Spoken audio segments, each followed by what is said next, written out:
আপনি কি কখনো দেখেছেন দুজন মানুষের সম্পর্ক খুবই ভালো ছিল কিন্তু হঠাৎ করে সেটা ভেঙে গেল? না কোনো বড় ঝগড়া, না কোনো বড় ঘটনা, শুধু ধীরে ধীরে দূরত্ব বাড়তে বাড়তে একদিন সেই সম্পর্কটাই আর রইল না। আজকে এই ভিডিওতে আমি এমন একটি প্রশ্নের উত্তর দিব যেটি অনেকেই জিজ্ঞাসা করতে ভয় পায়। সম্পর্ক ভাঙে কি টাকার কারণে, নাকি আসল কারণটা অন্য কোথাও? উত্তরটা শুনে হয়তো আপনি অবাক হতে পারেন, আর তাই পুরো ভিডিও জুড়ে থাকার অনুরোধ রইল। Hi, this is Raju. I'm speaking from New Zealand. Today I'm going to talk about 5 key points. Point number 1: money is not the real reason, it is just the trigger. Point number 2: lack of communications destroys relationships. Point number 3: difference in expectations creates distance. Point number 4: ego is the silent killer of relationships. Point number 5: trust once broken everything breaks. চলেন তাহলে মূল আলোচনা শুরু করা যাক। Point number 1: money is the not the real reason, it is just the trigger. টাকা আসল কারণ না, এটা শুধু ট্রিগার হিসাবে কাজে লাগে, মানে মাধ্যম হিসাবে টাকাটা কাজে লাগে। পৃথিবীতে অনেক সম্পর্কই আছে যেগুলো ভেঙে গেলে হয়তো আমাদের ধারণা হয় সেই সম্পর্কটা টাকার কারণেই ভেঙে গিয়েছে, কিন্তু আসলে কি তাই? টাকা সম্পর্ক ভাঙে না, টাকা শুধু আগে থেকে থাকা সমস্যাগুলো বের করে আনতে সাহায্য করে। যে সম্পর্কে বিশ্বাস আছে, সম্মান আছে এবং আগে থেকে বোঝাপড়া আছে, সেই সম্পর্কে টাকার সমস্যা আসলে দুজন মিলেই সমাধান করে। কিন্তু যে সম্পর্কে আগে থেকেই ফাটল ছিল, টাকার সমস্যা সেই ফাটলকে আরো বড় করে তোলে। এই পয়েন্টের শেষে আমি এটাই বলতে চাই, টাকা কিন্তু আগুন না, টাকা হচ্ছে এক ধরনের বাতাস। আগুন আগে থেকেই ছিল। Point number 2: lack of communications destroys relationships. যোগাযোগের অভাব সম্পর্ককে নষ্ট করে দেয়। একটু চিন্তা করেন, দুজন মানুষ একই ঘরে থেকে মাইলের পর মাইল দূরে থাকতে পারে যদি তাদের ভিতরে কথাবার্তা না হয়। আমাদের সম্পর্কের সবচেয়ে বড় শত্রু হচ্ছে না বলা কথা প্রকাশ করা। যে কষ্টটা কখনো বলা হয়নি, যে অভিযোগটা চেপে রাখা হয়েছে, যে প্রত্যাশাটা কখনো জানানো হয়নি, এই সবগুলো একদিন হঠাৎ করে বড় ধরনের বিস্ফোরণ ঘটায়। প্রবাসী থাকা স্বামী স্ত্রী বা দূরে থাকা কোনো বন্ধু, ব্যস্ত মা বাবা আর সন্তান, সবার ক্ষেত্রে এটাই সত্য। আর তাই এই পয়েন্টে আমি বলতে চাই, কথা বলুন যদি বিষয়টা ছোট থেকে ছোটও হয়ে থাকে। এই ছোট ছোট বিষয়গুলাই আমাদের সম্পর্ককে বাঁচিয়ে রাখে। Point number 3: difference in expectation creates distance. তার মানে হচ্ছে প্রত্যাশার পার্থক্য দূরত্ব তৈরি করে। একটি সম্পর্কে যখন দুজনের প্রত্যাশা এক থাকে না, তখনই সমস্যা তৈরি হয়।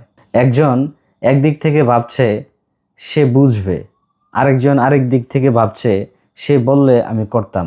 দুজনেই দুদিক থেকে অপেক্ষা করছে, কিন্তু কেউই কারো মনের ভাব প্রকাশ করছে না। আর এই না বলা প্রত্যাশাগুলো একদিন অভিযোগে পরিণত হয়, আর সেই অভিযোগ থেকে তৈরি হয় বিরক্তি, এবং আস্তে আস্তে বিরক্তি থেকে দূরত্ব তৈরি হয়, এবং সেই দূরত্ব থেকে একদিন হঠাৎ বিচ্ছেদ এর আবির্ভাব হয়। আর তাই এই পয়েন্টে আমি বলতে চাই, প্রত্যাশা সেটা মনের ভিতরে না রেখে প্রকাশ করুন, তাকে বলে দিন যে আপনি কি প্রত্যাশা করছেন। Point number 4: ego is the silent killer of relationships. তার মানে অহংকার হচ্ছে একটি সম্পর্কের নীরব ঘাতক, যা একটি সম্পর্ককে নিমেষেই শেষ করে দেয়। আমি কেন আগে ক্ষমা চাইব, ভুলটা কার? এই একটি বাক্য অনেকগুলো সম্পর্ক নষ্ট করে দিয়েছে। আমাদের সম্পর্কের ভিতরে অহংকার মানুষকে বলে তুমি সঠিক, কিন্তু আমাদের সম্পর্ক বলে তোমার সঠিক থাকার চেয়ে আমাদের একসঙ্গে থাকাটা খুবই জরুরি। যে মানুষ ছোট হয়ে ক্ষমা চাইতে পারে সে আসলে ছোট না, সে অনেক বড়। কারণ সম্পর্ককে নিজের অহংকারের চেয়ে বেশি মূল্য দেওয়াটাই হচ্ছে সবচেয়ে বড় শক্তি। Point number 5: trust once broken everything breaks. তার মানে হচ্ছে বিশ্বাস যদি একবার ভেঙে যায় তাহলে সব কিছুই ভেঙে যায়। বিশ্বাস ভাঙে বড় কোনো ঘটনায়, এটা আমরা সবাই জানি, কিন্তু আমরা এইটা জানি না বিশ্বাস ভাঙে আসলে ছোট ছোট মিথ্যায়। বিশ্বাস ভাঙে ছোট ছোট প্রতিশ্রুতি না রাখায়, ছোট ছোট অবহেলায়। প্রতিদিন একটু একটু করে বিশ্বাস ভাঙলে হঠাৎ একদিন মনে হয় আর পারছি না। কিন্তু এটা হঠাৎ হয়নি, এটা বহুদিন ধরে আস্তে আস্তে হয়েছে। আর তাই এই পয়েন্টে আমি বলতে চাই, বিশ্বাস তৈরি হয় আস্তে আস্তে, কিন্তু সেটা ভাঙে একদিনে বা এক মুহূর্তে। আর তাই নিজের পছন্দের মানুষদের সাথে, নিজের কাছের মানুষদের সাথে প্রতিদিনের ছোট ছোট কাজ এবং কথায় সৎ থাকুন। তাহলে কি বুঝলেন সম্পর্ক কেন ভাঙে?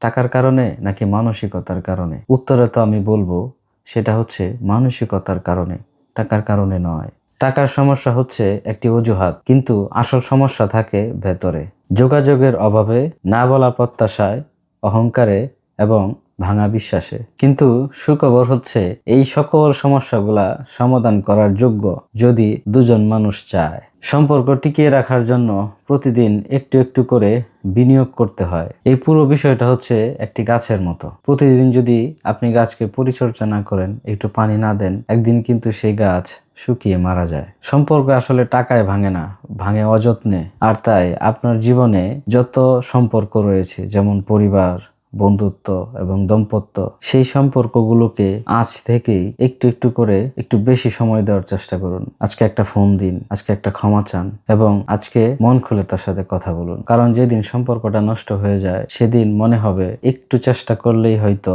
সম্পর্কটাকে বাঁচানো যেত। আমাদের সেই আফসোসটা যেন না হয়। আর তাই আজকে থেকেই পরিবার পরিজনদেরকে, আশেপাশের যে ভাই ব্রাদার আছে, সকলকেই সময় দিন, ভালোবাসুন। ভিডিওটা যদি ভালো লাগে অবশ্যই বন্ধুদের সাথে শেয়ার করবেন এবং আপনার মতামত কমেন্ট বক্সে কমেন্ট করবেন। ফেসবুক থেকে যারা দেখতেছেন তারা অবশ্যই আমার চ্যানেলটিকে ফলো দিয়ে রাখবেন। যারা ইউটিউব থেকে দেখছেন তাদের কাছে অনুরোধ রইল, তারা অবশ্যই আমার চ্যানেলটিকে সাবস্ক্রাইব করবেন। এবং পরবর্তী ভিডিও পর্যন্ত সকলেই ভালো থাকবেন। আপনাদের কাছে দোয়া চেয়ে বিদায় নিচ্ছি।